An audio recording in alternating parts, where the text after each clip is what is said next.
Bonjour à tous, bienvenue sur Franck Info, l'actualité vue par Franck Muller. C'est ici et nous sommes lundi matin, lundi 11 avril, et on va parler des présidentielles d'une façon un petit peu différente quand même. Je suis assez réservé. J'ai les chiffres d'il y a 2 heures. 27,6 pour Macron, 23,4 pour Marine Le Pen, 21,95 pour Mélenchon, pratiquement 22%. Mélenchon est à moins d'1,5 point de Marine Le Pen. Zemmour 7, Valérie Pécresse 4,79, les écolos 4,58, Jean Lassalle 3, Fabien Roussel, Parti communiste 2,31, mon Nicolas Dupont-Aignan 2, Anne Hidalgo 1,74, Anne Hidalgo, les LR, ça frise le ridicule. Ce sont quand même les partis qui ont le plus de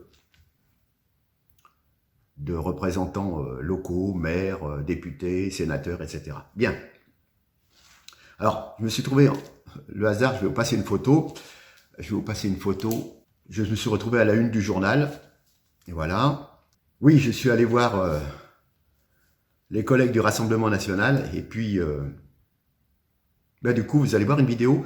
Et on va vous passer 20 secondes. Et je suis assez réservé. Hein. J'ai les bras croisés, vous allez me reconnaître. Et voilà, je vous explique. À tout de suite.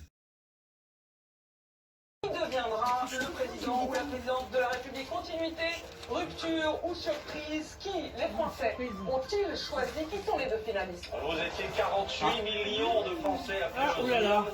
Qui allez-vous devoir départager au second tour? BFM TV et RMC sont en mesure de vous annoncer que les 2 finalistes Oui, de cette élection présidentielle... c'est pas fait, hein, c'est pas fait.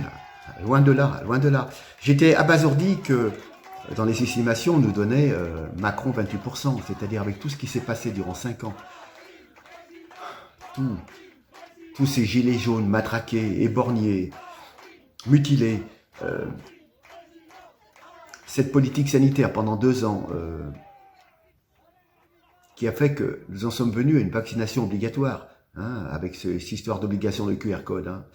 Voilà, tout ce qu'on a pu reprocher, toutes les affaires, les McKinsey, etc. Mais enfin, toutes les inepties qu'on a pu voir en fermant des rayons sous-vêtements dans un supermarché, comme si le microbe allait être dans les rayons sous-vêtements ou pas pouvoir se déplacer à 1 kilomètre de chez soi ou plus d'1 heure, comme si le microbe allait vous choper après, enfin bref, des tas de bêtises comme ça. J'étais quand même un petit peu sidéré de l'écart.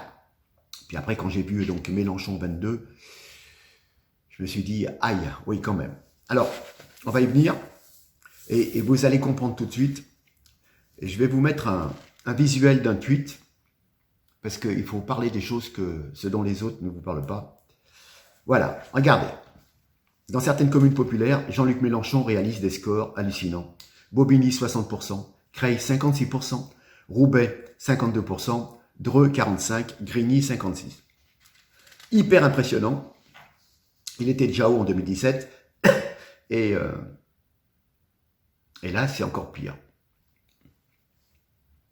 Alors, je crois que c'est Céline Pina qui nous disait le vote identitaire chez Mélenchon. Hein, ces résultats ne sont pas un vote populaire, mais bien le résultat d'un vote communautariste chez les personnes d'origine arabo-musulmane.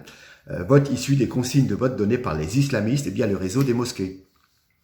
Au chiffre du tweet, ajoutons quand même 48% en Seine-Saint-Denis et 61% à Saint-Denis même. Là où Marine Le Pen est forte, ses scores sont plutôt autour de 30%.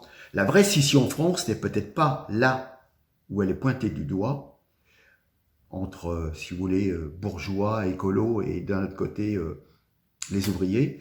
Ces résultats recoupent en partie les cartes de France stratégiques qui montraient comment dans certaines parties du territoire, la population d'origine étrangère devenait dominante.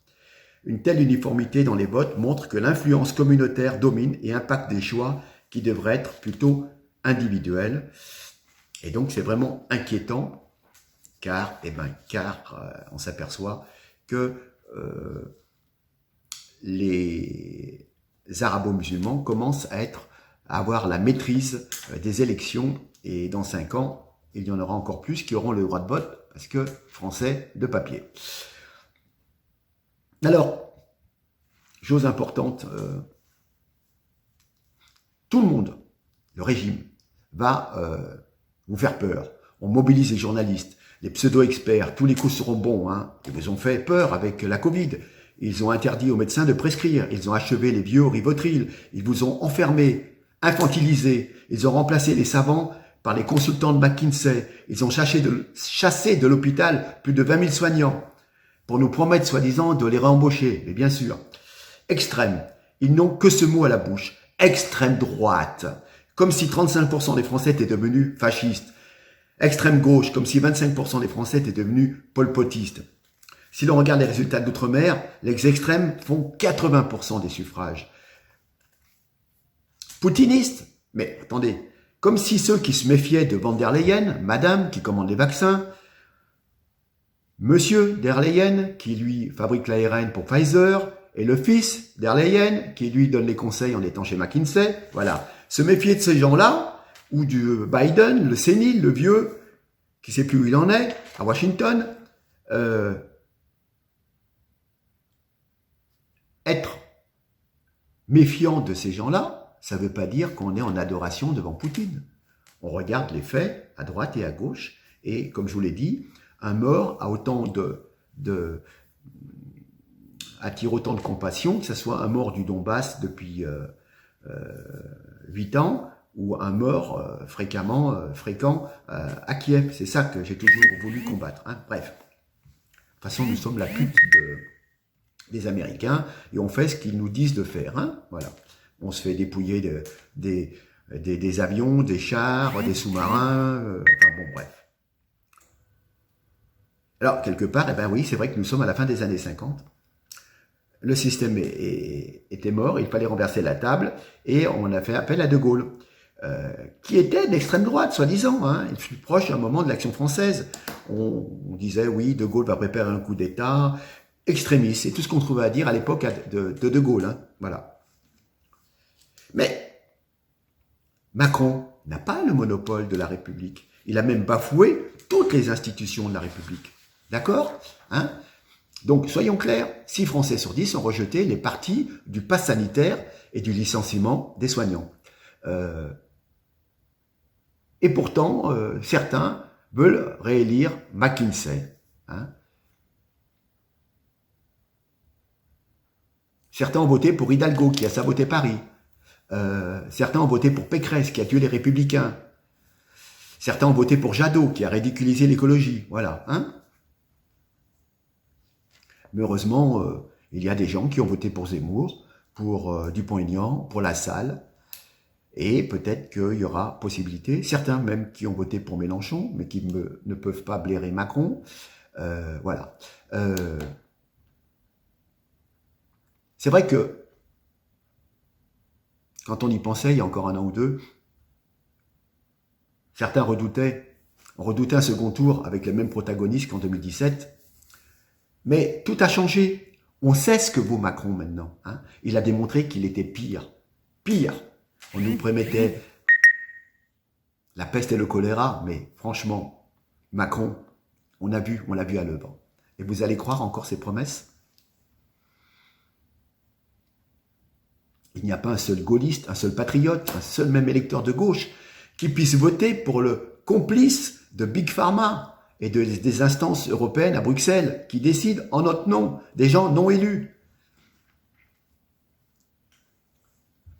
Il faut chasser tout ce système McKinsey, si vous voulez. Hein. Donc, il faudra soutenir Marine. Hein. Elle est contre la vaccination obligatoire et le pass est pour la réintégration des soignants qui ont été vaccinés. C'est déjà ça de prix. Hein. Rappelez-vous, à une époque, les bien-pensants parlaient de facho Chirac. Hein. Voilà. Et maintenant, qui ose dire que Chirac était fasciste? Donc, je trouvais même qu'il était plutôt laxiste. Hein.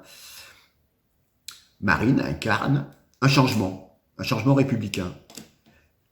Elle s'est quand même profondément républicanisée, a intégré la dimension sociale, et ma foi, on peut être sensible à cet aspect. Hein. Faire payer un peu plus les riches, mais les riches qui font des opérations financières, pas les riches qui ont juste un toit au-dessus de la tête. Voilà. Hein. D'ailleurs, qu'est-ce qu'elle a dit l'histoire du racisme, elle dit quand même avoir fait de grandes choses ensemble et avoir envie d'en faire encore. Hein. S'il y a des gens qui sont d'origine étrangère, qui s'intègrent aux lois de la République, ok, rien à dire. Déjà, occupons-nous déjà de toutes les personnes qui ne veulent pas s'intégrer et qui font du prosélytisme religieux. Ça sera déjà pas mal. Et puis, il faut restaurer la souveraineté française, la souveraineté financière, la souveraineté économique et la souveraineté politique, de pouvoir discuter d'égal à égal avec Poutine et de ne pas être le petit télégraphiste de Bruxelles ou de Biden quand Macron va voir Poutine. Avant, quand De Gaulle allait voir les représentants soviétiques à l'époque, c'était la 5e puissance, je crois. Voilà, il parlait d'égal à égal avec Kennedy, avec Khrouchtchev. Voilà. Mais nous, maintenant, étant donné qu'on est inféodé à l'OTAN, eh ben, voilà. Il faut réinventer l'État stratège, privilégier l'aspect économique des choses, ne pas vendre aux Américains des sociétés comme Alstom, Alcatel, etc., etc. Il y a besoin de préserver un Made in France technologique. Vous voyez ? Si Macron est réélu, il va digérer les vieux partis, les socialistes, il va absorber les LR, et il emportera une majorité législative. Ça sera donc le retour au pass et au QR code, hein, vous allez voir, ça va être de nouveau un cauchemar. Si Marine est élue, nous allons avoir une rupture institutionnelle et politique. N'oubliez pas que Marine s'est engagée à intégrer une dose de proportionnelle. Donc ça permettra, si vous voulez, Macron l'avait promis il y a 5 ans, il ne l'a pas fait, hein, on est d'accord. Vous voyez les belles paroles. Donc Marine veut intégrer la proportionnelle, ce qui permettra à des petits courants d'être présents et de participer à l'élaboration des lois, d'apporter leurs opinions et de voter pour ou contre, mais ils seront présents. D'accord ? Voilà.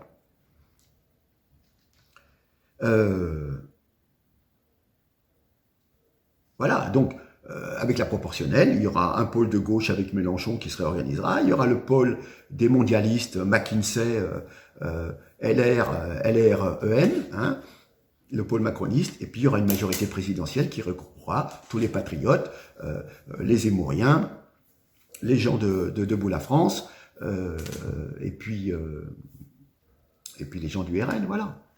Les gens qui sont pour une souveraineté, et puis pour, si vous voulez, la priorité dans un premier temps aux Français, on est d'accord, bien entendu. Donc avec des restrictions en termes d'immigration. Et lors de question de laisser rentrer encore 400 000 personnes par an. C'est pas possible. C'est pas possible. Compte tenu en plus des difficultés économiques qu'il va y avoir avec cette histoire de guerre en Ukraine, vous comprenez bien que c'est pas possible. Voilà. Donc, je reprends un peu les termes de Bardella. Désormais, il y a 2 projets de société qui vont se confronter. On peut souhaiter que le débat ait lieu calmement, sereinement, sans anathème, dans le respect de la démocratie et des idées des 2 partis. C'est ce que nous disait Jordan Bardella sur France Inter. Alors, il explique, il dit, on me demande où sont les réserves de voix du RN. Ben, il répond, chez 70% de gens qui ont voté contre Emmanuel Macron, évidemment, les candidats du système appellent à voter Macron, mais les candidats ne sont pas propriétaires de leurs électeurs, hein, et leurs électeurs peuvent voter.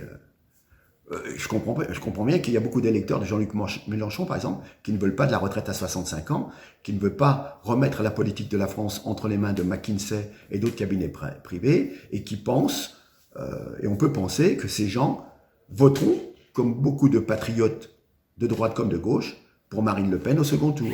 Après, c'est une question d'objectif. Hein. Soit vous vous dites de gauche et vous souhaitez, si vous voulez, voter pour le grand capital, pour le banquier de Rothschild, pour l'homme d'affaires. Hein. Macron, c'est un homme d'affaires. Donc, voilà, un homme d'affaires à l'Élysée. Nous sommes d'accord. Donc, si les gens de gauche veulent voter pour un homme d'affaires, un banquier, c'est leur problème. Mais dans un premier temps, je pense qu'ils devraient mieux regarder sur leurs avantages à eux, avant de rentrer dans une idéologie gauche-droite. Hein, parce que quand on regarde à la fin du mois, ce qui reste sur votre compte en banque, c'est pas de gauche, c'est pas de droite. Hein, c'est mini, mini, mini. Alors regardez votre intérêt. Et puis voilà. Donc on verra, on aura l'occasion d'en reparler. Mais je voulais faire un point, vous voyez, l'importance du vote, en même temps du vote communautaire. Donc méfiance, méfiance, nous sommes en train de perdre les clés de notre pays. Voilà ce que je pouvais vous dire. Après un coup de froid, vous voyez, c'est pas d'avoir crié après la victoire, si j'ai la voix éraillée, mais j'étais dans les courants d'air et ça m'a appuyé sur la gorge. Peut-être le Covid, allez savoir. Bref, allez, je vous dis à très bientôt. En tous les cas, merci, partagez. Et puis, il faut rien lâcher pendant 15 jours et faire voter tous les abstentionnistes parce que il faut qu'on arrive à un changement de système. Voilà. Et puis, stop les histoires d'extrême droite, C'est complètement bidon. Enfin bon, allez, sur ce, merci, je vous salue bien bas, je vous souhaite une bonne journée, et puis partagez, s'il vous plaît. Merci, au revoir.